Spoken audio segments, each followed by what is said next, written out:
सभी बहनों को मेरी राम राम। शुरू करते हैं वही माता की कथा। एक साहूकार था, उसके 7 बेटे थे, 7 बहुएं थी। दिवाली से पहले कार्तिक बदी अष्टमी को 7 बहुओं अपनी इकलौती ननंद के साथ जंगल में खदान में मिट्टी खोद रही थी। वहीं श्याऊ की माँ थी। मिट्टी खोदते समय ननंद के हाथ से सेई का बच्चा मर गया। श्याऊ माता बोली कि उस मैं तेरी कोख बांधूंगी। तब ननंद अपनी 7 भाभियों से बोली कि तुम मेरे में बदले कोई अपनी कोख बंधवा लो। सब भाभियों ने अपनी कोख बंधवाने से इनकार कर दिया, परंतु छोटी भाभी सोचने लगी, यदि मैं अपनी कोख नहीं बंधाऊंगी तो सासू जी नाराज होंगी। ऐसा विचार कर ननद के बदले में छोटी भाभी ने अपनी कोख बंधवा ली। इसके बाद जब उसके जो लड़का होता 7 दिन बाद मर जाता, एक दिन उसने पंडित को बुलाकर पूछा, मेरी संतान 7वें दिन क्यों मर जाती है? तब पंडित ने कहा कि तुम सुरही गाय की पूजा करो। सुरही गाय श्याऊ माता की बायली है, वह तेरी कोख छोड़े तब तेरा बच्चा जिएगा। इसके बाद से वह बहू प्रातःकाल उठकर चुपचाप सुरही गाय के नीचे सफाई आदि कर जाती।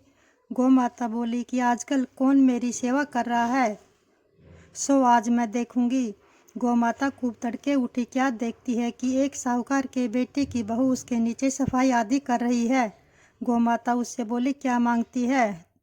तब साहूकार के बहू बोली कि श्याऊ माता तुम्हारी बायली है और उसके मेरी कोख बांध रखी है, सो मेरी कोख खुलवा दो। गौ माता ने कहा, अच्छा। अब तो गौ माता समुद्र पार अपनी बायली के पास उसको लेकर चली। रास्ते में कड़ी धूप थी, सो वे दोनों एक पेड़ के नीचे बैठ गई। थोड़ी देर में एक सांप आया और उसी पेड़ पर गरुड़ पंखनी का बच्चा था, उसको डसने लगा। तब साहूकार की बहू ने सांप मारकर डाल के नीचे दबा दिया और बच्चों को बचा लिया। थोड़ी देर में गरुड़ पंखनी आई तो वहाँ खून पड़ा देखकर साहूकार की बहू के चोंच मारने लगी। तब साहूकार ने बोली कि मैंने तो तेरे बच्चों को नहीं मारा, बल्कि सांप तेरे बच्चों को डसने आया था। मैंने तो उससे तेरे बच्चों की रक्षा की है। यह सुनकर गरुड़ पंखनी बोली कि मांग, तू क्या मांगती है? वह बोली, 7 समुद्र पर श्याऊ माता रहती है, हमें तू उसके पास पहुंचा दे। तब गरुड़ पंखनी ने दोनों को अपनी पीठ पर बैठाकर श्याऊ माता के पास पहुंचा दिया। श्याऊ माता उसे देखकर बोली कि आ बहन, बहुत दिनों में आई। फिर कहने लगी कि बहन, मेरे सिर में जूं पड़ गई है। तब सुरही के कहने पर साहूकार की बहू ने सलाई से उसकी जुएं निकाल दी। इस पर श्याऊ माता प्रसन्न होकर बोली कि तूने मेरे सिर में बहुत सलाई गेरी है, इसलिए तेरे 7 बेटे और 7 बहुएं होंगी। वह बोली, मेरे तो एक भी बेटा नहीं है, 7 बेटे कहाँ से होंगे? श्याऊ माता बोली, वचन दिया, वचन से फिरूं तो धोबी के कुंड पर कंकरी हूँ। तब साहूकार की बहू बोली, मेरी कोख तो तुम्हारे पास बंधी पड़ी है। यह सुनकर श्याऊ माता बोली कि तूने मुझे ठग लिया। मैं तेरी कोख खोलती तो नहीं, परंतु अब खोलनी पड़ेगी।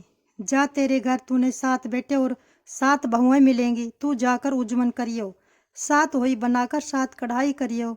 वह लौटकर घर आई तो वहां देखा 7 बेटे 7 बहुएं बैठे हैं। वह खुश हो गई। उसने 7 होई बनाई, 7 उज्जमन किए तथा 7 कढ़ाई की। रात्रि के समय जेठानियां आपस में कहने लगी, जल्दी जल्दी धोख पूजा कर लो। कई छोटे बच्चों को याद करके रोने लगे। थोड़ी देर में उन्होंने अपने बच्चों से कहा, अपनी चाची के घर जाकर देखाओ कि आज वह अभी तक रोई क्यों नहीं। बच्चों ने जाकर कहा कि चाची तो कुछ मान रही है, खूब उज्जमन हो रहा है। यह सुनते ही जेठानियां दौड़ी दौड़ी घर आई और जाकर कहने लगी, तूने कोख कैसे छुटवाई?